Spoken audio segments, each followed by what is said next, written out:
Este solemne acto de hoy tiene una significación histórica muy concreta: el reconocimiento de la soberanía del pueblo español.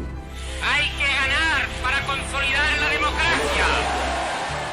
Seguir siendo una nación ejemplar en su potencial de progreso, de bienestar y de desarrollo. Reivindicar la igualdad no es borrar la diferencia, es erradicar la discriminación. El nuevo gobierno nace con el objetivo de servir a la modernización de España y que con realismo pero con ambición está dispuesto y preparado para hacer de España un país mejor. Ese 2 de mayo de 1879, en una fonda de Tetuán, 25 hombres justos, encabezados por Pablo Iglesias, fundaron el Partido Socialista. Hace un tiempo las redes explotaron al recordar estos dos libros de aquí.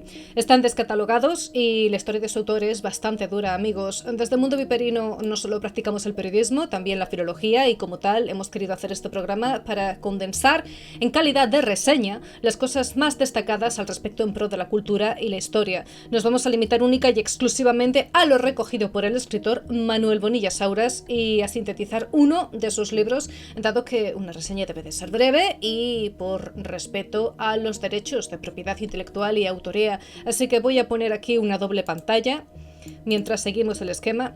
Bueno, para entrar un poco en contexto, las principales aportaciones literarias del señor Bonilla son Los amos del PSOE, informe confidencial de 1986, es su primera obra, altamente documentada y polémica.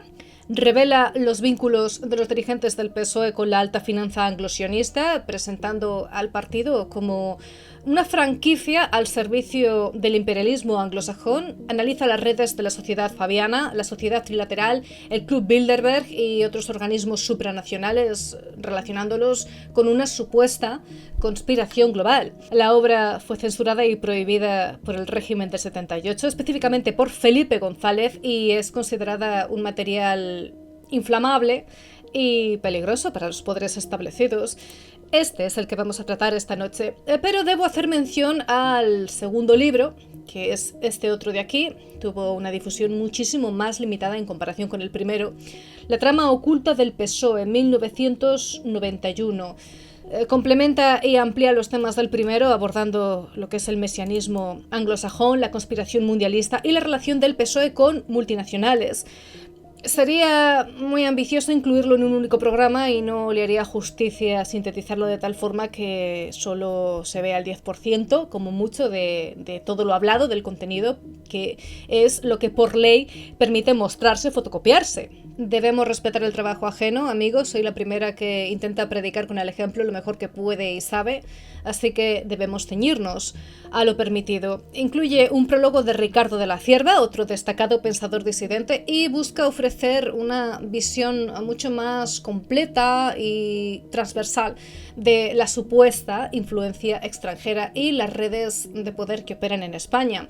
Se conoce que Manuel Bonilla, amigos, tenía en proyecto una obra titulada El Apocalipsis del Nuevo Orden Mundial, que nunca llegó a publicar, pero que habría sido un análisis crítico y metapolítico sobre la conspiración del nuevo orden mundial.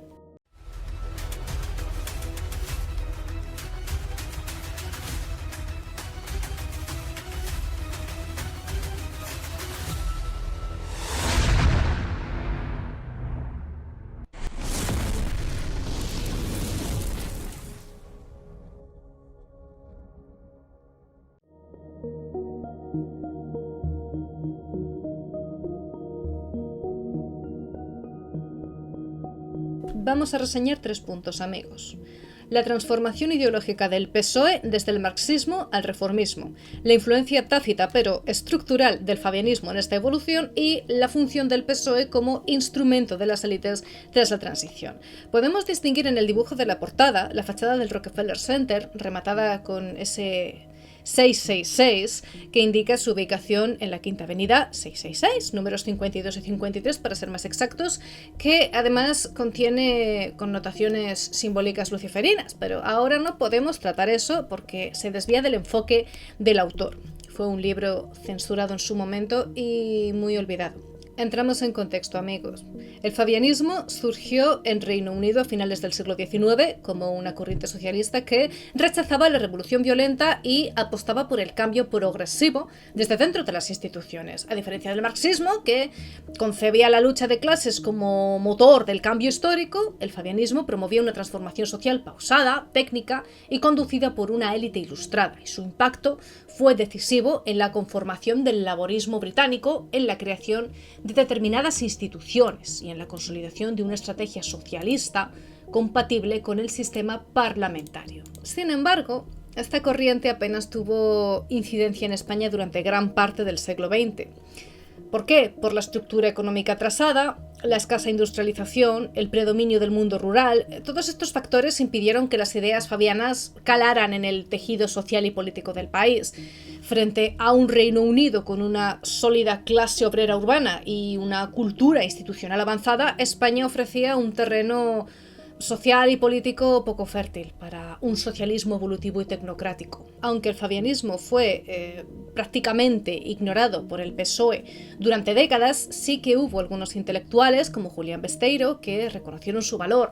Besteiro subrayó la importancia de estudiar las experiencias socialistas anglosajonas y también destacó ese potencial del fabianismo como modelo de socialismo moderado y técnico. No obstante, sus ideas encontraron escasa acogida en un partido dominado entonces por un marxismo ortodoxo, el sindicalismo de combate y una visión insurreccional del cambio político. Entonces, amigos, durante gran parte de todo el siglo XX, el PSOE se mantuvo anclado en postulados revolucionarios que poco tenían en común con ese gradualismo fabiano. El pensamiento socialista español estaba mucho más influido por el internacionalismo francés y el radicalismo obrero que por corrientes reformistas como la británica.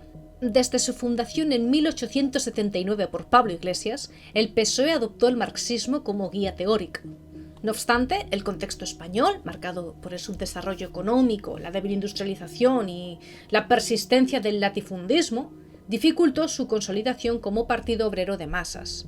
A diferencia de los partidos socialistas en países industrializados, el PSOE carecía de una clase trabajadora urbana fuerte y organizada. España mantenía una estructura social fuertemente rural, con altas tasas de analfabetismo y una burguesía débil y clientelista.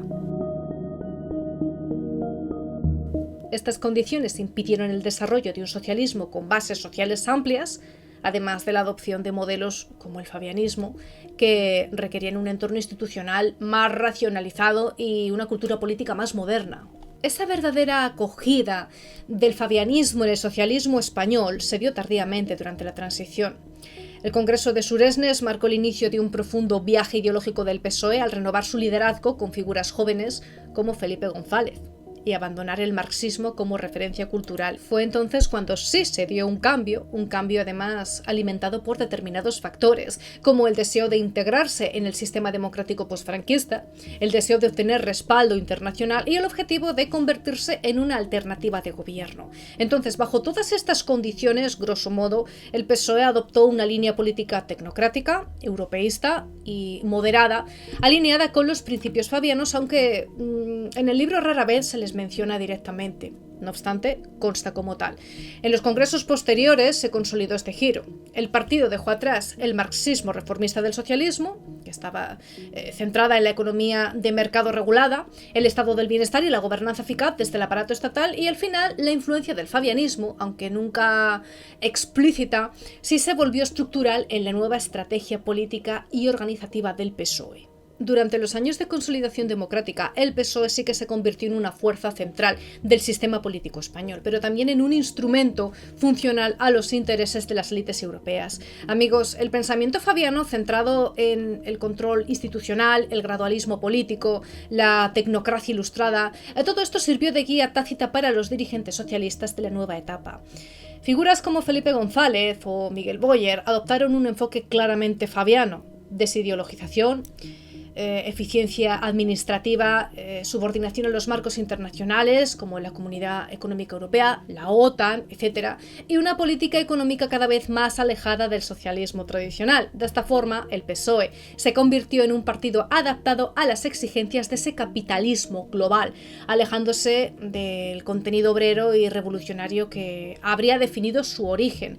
Entonces, la evolución del PSOE, amigos, desde sus raíces marxistas hasta su conversión en un partido socialdemócrata tecnocrático, no fue un proceso espontáneo, no fue algo que ocurriese de la noche a la mañana, fue el resultado de transformaciones estructurales, graduales y presiones internacionales, muy progresivamente, gota a gota. La influencia del fabianismo, aunque limitada en sus inicios y rara vez reconocida, explícitamente al menos, fue clave para entender esta metamorfosis. Es lo que señala, lo que inquiere el autor. Sirvió como modelo organizativo y estratégico para una izquierda que necesitaba legitimarse ante las élites nacionales e internacionales, y al final acabó renunciando al socialismo revolucionario en favor de un reformismo funcional al nuevo orden económico. De esta forma, el fabianismo dejó una huella doctrinal, se convirtió en la estructura invisible que sustentó la modernización del PSOE, porque marcó el rumbo de su discurso, de los métodos y sus objetivos en la España democrática.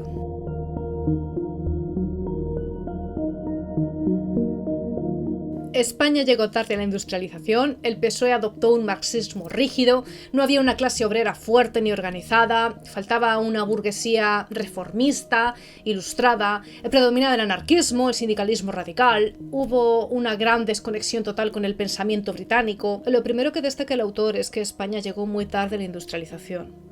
El PSOE adoptó un marxismo rígido, que no había una clase obrera fuerte ni organizada, faltaba una burguesía ilustrada y reformista, predominaba el anarquismo y el sindicalismo radical, había una gran desconexión, pero total, con el pensamiento británico.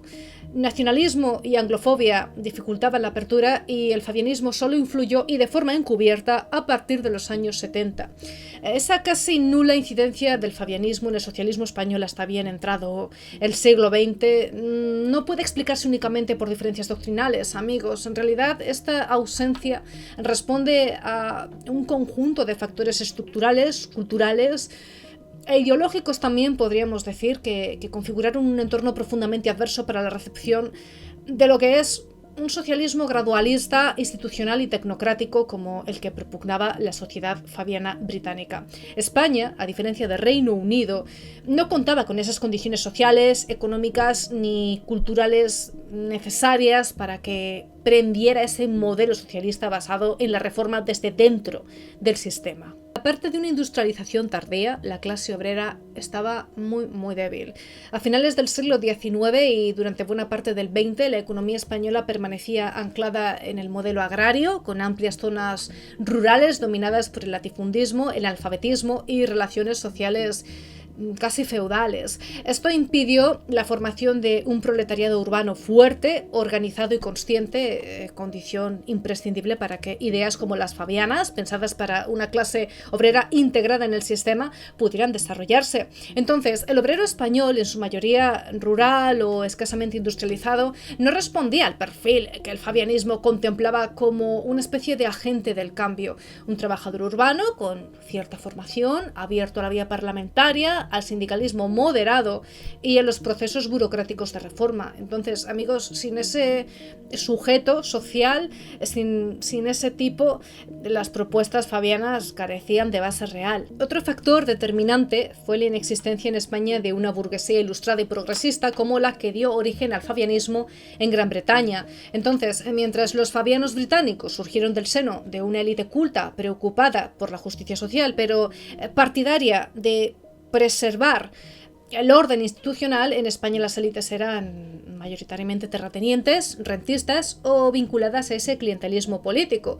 No tenían esa vocación reformista ni esa sensibilidad hacia las cuestiones sociales y mucho menos hacia proyectos de transformación democrática del capitalismo. A esto se sumaba la escasez de una clase media urbana con formación política o técnica, lo que limitaba aún más la posibilidad de construir un socialismo institucionalista o tecnocrático como el fabiano. El socialismo español se desarrolló intelectualmente aparte del mundo anglosajón. Los dirigentes del PSOE histórico tenían una formación mayoritariamente centrada en las tradiciones socialista, francesa y alemana, es decir, leían en francés y alemán, pero apenas accedían a fuentes en inglés. Entonces, ya tenemos aquí una gran barrera lingüística y cultural que contribuyó a esa desconexión ideológica profunda. Mientras en Reino Unido se apostaba por un socialismo de base parlamentaria y racional, en España predominaban corrientes más doctrinarias, maximalistas o revolucionarias, incapaces de dialogar con el reformismo pragmático del fabianismo. Desde sus orígenes, el PSOE abrazó una interpretación muy rígida del marxismo, centrada en la lucha de clases, el conflicto social y la confrontación con el capitalismo. Entonces, con este contexto, amigos, cualquier propuesta reformista, como la del fabianismo, cuando no era vista con recelo, directamente se despreciaba. La política debía de ser instrumento de transformación radical y no de gestión progresiva del orden existente por aquel entonces, de modo que se rechazaba. Y este enfoque excluyó de raíz las vías institucionales, tecnocráticas o moderadas. Ese gradualismo fabiano, con su énfasis en la educación, la administración pública y la acción desde el Estado, era totalmente ajeno al imaginario socialista español, que lo que hacía era privilegiar el sindicalismo combativo, el internacionalismo y, en muchos casos, el anarquismo. El rechazo al fabianismo también tiene unas raíces culturales muy profundas. Nos ponemos en contexto histórico, amigos.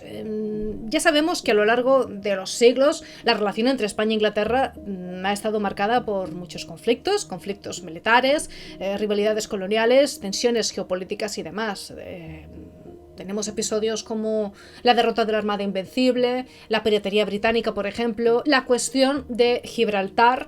Todo ello alimentó la percepción de que Inglaterra era el enemigo estructural. Entonces, toda esta herencia histórica generó una anglofobia latente que al final pues se tradujo en desconfianza hacia todo lo que procediese del mundo británico, incluyendo evidentemente sus ideas políticas. El fabianismo, por su procedencia inglesa, por ese lenguaje tecnocrático, fue percibido como algo ajeno, algo dispar, algo incompatible con las tradiciones culturales e ideológicas del socialismo español. Las ideas anglosajonas se consideraban frías. Según la cultura política española del siglo XIX, y buena parte también del siglo XX, esas ideas se veían como utilitarias, carentes de pasión ideológicas. Se valoraba más la profundidad teórica, el radicalismo doctrinal o el compromiso militante, que eso son características propias del marxismo continental o del anarquismo ibérico, que ese pragmatismo institucionalista de los fabianos. Entonces, este desprecio cultural hacia lo británico no solamente se marcó en términos políticos, sino también en cuestiones filosóficas. Se entendía que el pensamiento anglosajón carecía de un fundamento ético o revolucionario profundo y se veía con sospecha, como cualquier proyecto reformista que no rompiera con ese orden burgués.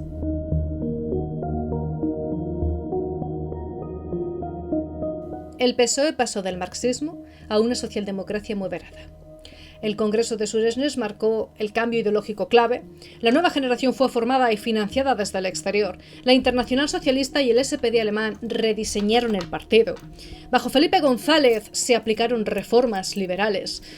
El PSOE se convirtió en un partido de Estado integrado en el sistema. Su evolución además fue estratégica, no natural ni orgánica, y renunció a la lucha de clases para adaptarse al orden capitalista. Al Congreso de Suresnes han acudido los más importantes líderes socialistas de Europa y América en un gesto de apoyo a los nuevos dirigentes del PSOE, jóvenes y renovadores. En este momento damos la palabra al compañero François Mitterrand. El secretario del Partido Socialista francés afirma que está plenamente convencido de que esta nueva generación de dirigentes va a tener que afrontar muy pronto responsabilidades de poder. En el Congreso de Suresnes, los socialistas rechazan la posibilidad de integrarse en la Junta Democrática, controlada por el Partido Comunista, y anuncian su intención de llegar a acuerdos con otras fuerzas políticas antifranquistas para formar su propio organismo de oposición, distinto de la Junta Democrática. El documento político del Congreso, que apuesta por la ruptura, está redactado con un lenguaje notablemente más radical del que emplean por entonces los propios comunistas. A Felipe González Se le elige después de que el candidato más fuerte, Nicolás Redondo, líder de la UGT, el histórico sindicato socialista, rechace presentarse a esta elección porque prefiere continuar al frente de su sindicato. La elección de Isidoro se produce entre la indiferencia general y con algunas pero intensas protestas. Nadie puede engañar. Existe, me atrevería a afirmar, más socialismo todavía fuera de nuestro partido que dentro de nuestro partido. Y el partido tiene que ser capaz de aglutinar toda esa expresión socialista. Y esa tarea se impone con urgencia, porque la alternativa democrática, para ser una alternativa que permita la lucha por el socialismo, tiene que estar protagonizada, tiene que estar cristalizada sobre el eje de una alternativa socialista, de un fuerte movimiento socialista. Una de las tareas primordiales del nuevo primer secretario del PSOE cuando llegue a instalarse en Madrid va a ser precisamente la de aglutinar dentro del partido a los distintos grupos socialistas dispersos por todo el país. González quiere hacer del PSOE una fuerza sólida y asentada, capaz de disputarle al Partido Comunista el liderazgo de la oposición de izquierdas. El PSOE nació en 1879 como un partido obrero claramente marxista, impulsado por Pablo Iglesias con el objetivo de defender a la clase trabajadora y transformar radicalmente la sociedad capitalista. Durante décadas se mantuvo como una fuerza ideológica que apostaba por la lucha de clases, con un fuerte componente revolucionario, especialmente durante la Segunda República y la Guerra Civil. Pero, tras la derrota republicana y la instauración del franquismo, el partido quedó debilitado, perseguido y en el exilio. Durante años, la dirección histórica, envejecida, aislada, fue incapaz de conectar con la España que empezaba a cambiar. Este contexto permitió la aparición de una nueva generación de socialistas jóvenes, profesionales y alejados de ese viejo marxismo. Entonces, como comentábamos antes, el punto de inflexión fue el Congreso de Suresnes en 1974, donde Felipe González y su grupo desplazaron a la vieja guardia del exilio. No fue solamente un cambio generacional, es que atañe todo un giro ideológico. El PSOE dejó atrás su identidad marxista y adoptó una postura moderada, una postura compatible con la democracia parlamentaria y el capitalismo. Este giro convirtió al partido en una opción electoralmente viable en esa nueva España democrática. La transición española trajo consigo un nuevo electorado, más urbano, deseoso de estabilidad, de reformas graduales y con una reconciliación nacional en la mente. El PSOE entendió rápidamente que el radicalismo ya no tenía cabida. Supo presentarse como una izquierda moderada, europeizada, moderna, capaz de integrar a España en ese nuevo orden democrático, sin alterar las estructuras económicas de fondo, que era donde más tenían puesto el foco de atención. Entonces, durante los gobiernos de Felipe González, el partido impulsó una nueva agenda reformista. Reconversión industrial, entrada en la OTAN, adhesión a la Comunidad Económica Europea, privatizaciones y reformas laborales. Conservaban una retórica social, es cierto, pero pese a ello sus políticas eran en muchos casos de corte liberal. Esta práctica consolidó su identidad como un partido socialdemócrata de centroizquierda, pero plenamente integrado en la lógica del sistema capitalista europeo. La evolución del PSOE no fue solamente un fenómeno interno. Contó con el apoyo decisivo de la Internacional Socialista y especialmente del Partido Socialdemócrata Alemán, el SPD. El objetivo era claro, crear en España una izquierda moderada, moderna y alienada con los valores de la socialdemocracia occidental. El SPD y otras organizaciones proporcionaron al PSOE financiación, formación, asesoramiento técnico y mucho material de campaña, mucha publicidad. Gracias a toda esta ayuda, a esta propaganda, los nuevos dirigentes del partido pudieron organizarse, diseñar estrategias electorales y presentarse como una alternativa real y auténtica de gobierno en el marco de la transición democrática. Los personajes del nuevo PSOE, Felipe González, Miguel Boyer, Alfonso Guerra y Carlos Olchaga, fueron formados en seminarios promovidos por fundaciones ligadas al SPD. Allí aprendieron un lenguaje político moderno, hablar de justicia social, de derechos, sin cuestionar el sistema económico, y todo ello les permitió liderar el proceso de democratización sin confrontaciones, presentando así al PSOE como garante de la estabilidad del nuevo régimen. Esta relación, subraya el autor, fue mucho más que una alianza. ¿De acuerdo? Fue una dependencia estructural, un puzzle que encajaba perfectamente. Sin el apoyo económico e ideológico del SPD y el Internacional Socialista, el PSOE no habría podido reorganizarse, renacer, ni competir en condiciones de igualdad durante la transición. Pero a cambio, adoptó una política alineada, en consonancia, con los intereses europeos y muy alejada de las raíces revolucionarias.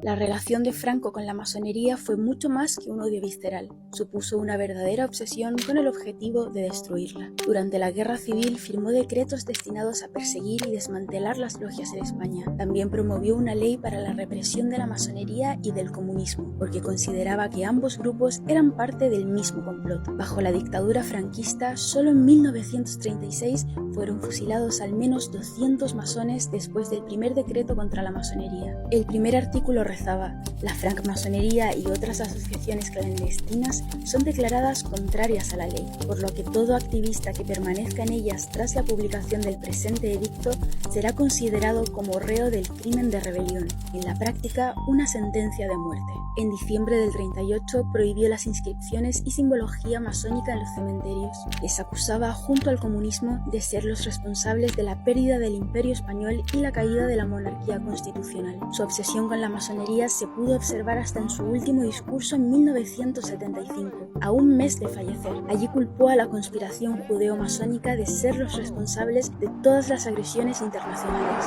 Todo lo que en España y en Europa se ha armado obedece a una conspiración masónica izquierdista en la clase política. La organización quedó desmantelada por completo tras la Guerra Civil y no fue hasta la transición que se lograron volver a instalar, aunque nunca con la fuerza de antes. La masonería fue clave en la reorganización ideológica del PSOE en el exilio. Influenció la desradicalización del partido y su giro hacia el progresismo liberal.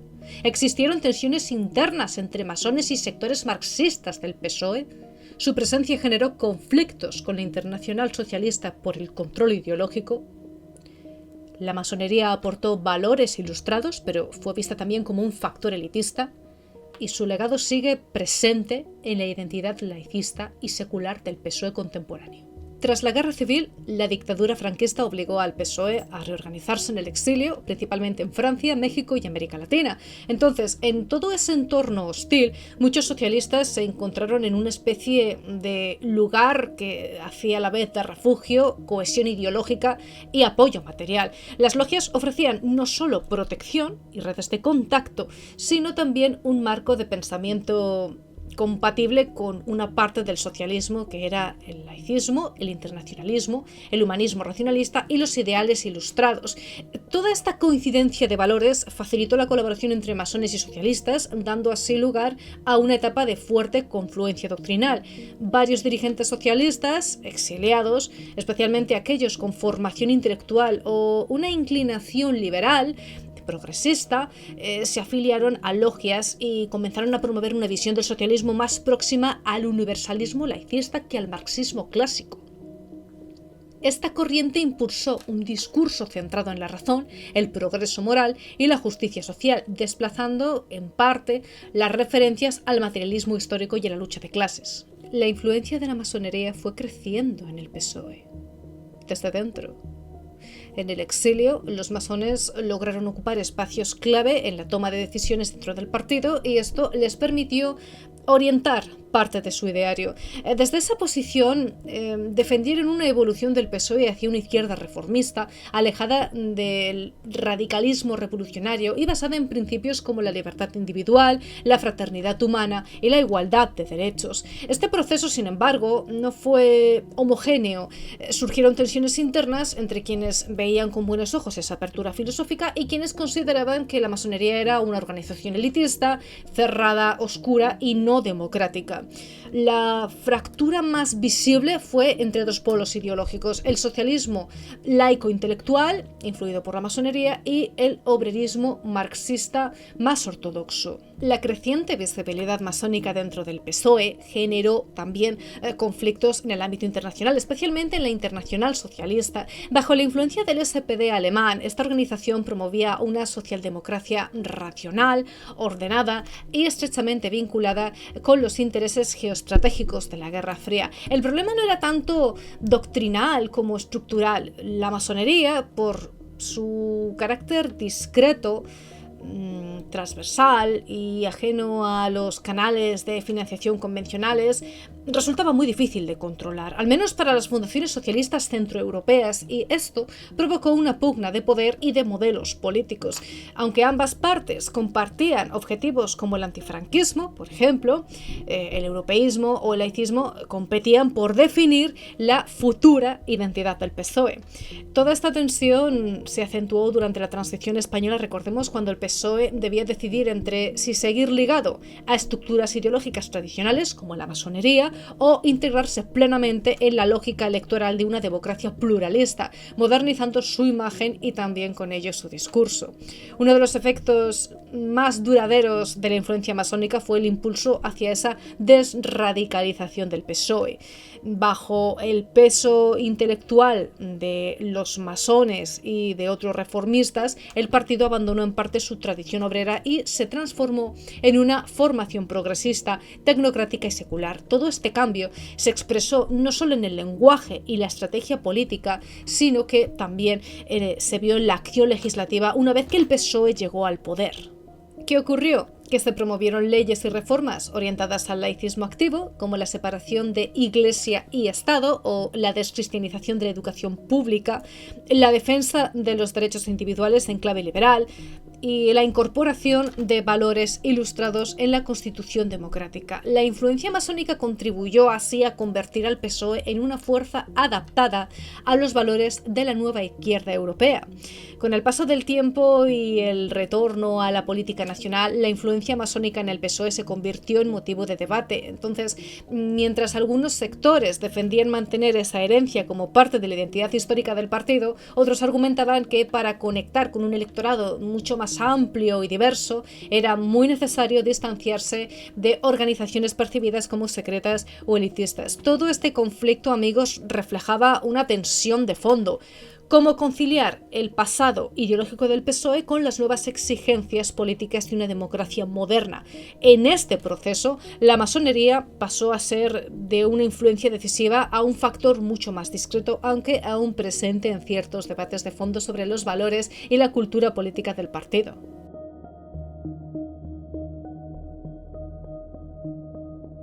El PSOE ha sabido adaptarse a los cambios políticos y sociales de España, especialmente desde la transición.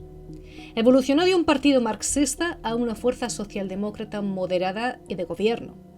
Ha enfrentado fuertes divisiones internas y tensiones entre viejos militantes, tecnócratas y corrientes ideológicas distintas.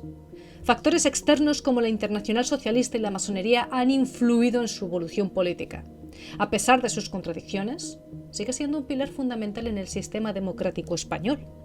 Vamos a rescatar el Congreso de Suresnes de 1974 como contexto, amigos. A partir de ahí, el partido abandonó formalmente su orientación marxista y se reinventó como una izquierda moderada, pragmática, europeísta. Esa decisión estratégica le permitió adaptarse al nuevo régimen democrático surgido tras la muerte de Franco y ocupar un espacio central dentro del sistema político español. El PSOE se convirtió así en el referente de una izquierda de gobierno capaz de atraer no solo a antiguos votantes obreros, sino también a sectores amplios de la clase media urbana. Su discurso se centró en ese cambio seguro frente a los restos del franquismo y al Partido Comunista, desacreditado o debilitado por su pasado revolucionario. De esta forma, el PSOE se presentó como una opción moderna, necesaria, proeuropea y muy compatible con el consenso democrático. Durante la transición, el PSOE logró consolidarse como el partido revolucionario y mayoritario de la izquierda. Aprovechó 3 factores clave: el desgaste del franquismo y el deseo de cambio político, la debilidad electoral del PCE y el apoyo explícito de la Internacional Socialista, que veía en el PSOE como el mejor vehículo para una democracia estable y orientada al modelo europeo occidental. Es una etapa clave para su legitimación institucional, pero detrás de ese gran éxito electoral existían tensiones internas profundas. Uno de los conflictos más visibles fue el enfrentamiento que había entre antiguos militantes exiliados y esos nuevos cuadros jóvenes promovidos desde fuera del país. También existieron fricciones entre la base sindical vinculada a la UGT y la nueva dirección tecnocrática, más alineada con una lógica de partido institucional y de mercado. A lo largo de su historia, particularmente la reciente, según apunta el autor de este libro, el PSOE ha estado marcado por divisiones entre diferentes facciones, las que defendían mantener el vínculo con sus orígenes socialistas y tradicionales y las que impulsaban una transformación liberal progresista centrada en la gestión eficiente del poder y la adaptación a ese capitalismo globalizado. Todas estas tensiones, amigos, estas diferencias han generado luchas internas recurrentes por ese control del partido, con evidentemente sus consecuencias políticas y electorales. Respecto a la influencia de actores externos, ya hemos comentado la masonería, la Internacional Socialista minutos atrás, y debemos destacar cómo en el PSOE han operado otros lobbies económicos, mediáticos y nacionales que han influido en la orientación política del partido y en su capacidad para mantenerse como actor central del sistema. Para mantenerse vigente, el PSOE ha hecho un esfuerzo constante de modernización, tanto en sus formas como en su discurso. Ha buscado conectar sobre todo con un electorado cada vez más diverso, menos ideologizado. Ha incorporado en su programa cuestiones como la igualdad de género, los derechos sociales, la sostenibilidad medioambiental, la renovación institucional y la transparencia.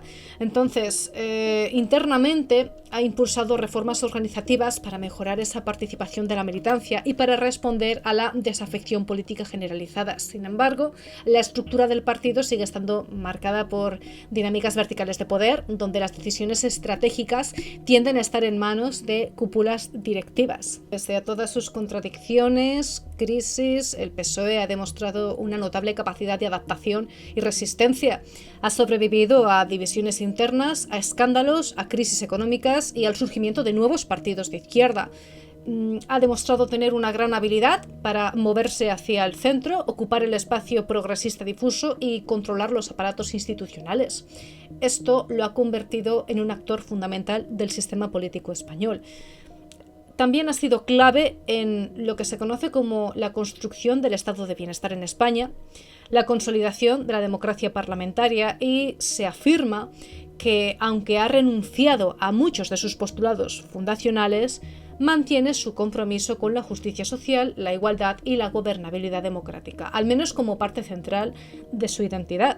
Todo esto acorde a la teoría, su discurso y los pilares en los que supuestamente se sustenta el partido. Amigos, escríbanos en los comentarios qué le ha parecido la información de esta pequeña reseña oral.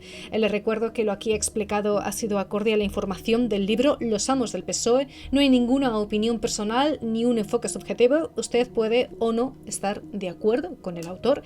Para eso se hace una reseña, para explicar el argumento, en este caso una serie de datos y, por supuesto, respetando las declaraciones del escritor. Evidentemente, esto que hemos compartido aquí es la punta del iceberg de lo desarrollado en la publicación. Recomendamos que para opinar con autoridad se lean ustedes el libro. Si no he profundizado más, ha sido por aspectos legales, ya que no contamos con los derechos de propiedad intelectual de esta publicación. Gracias por acompañarnos una noche más. Un abrazo.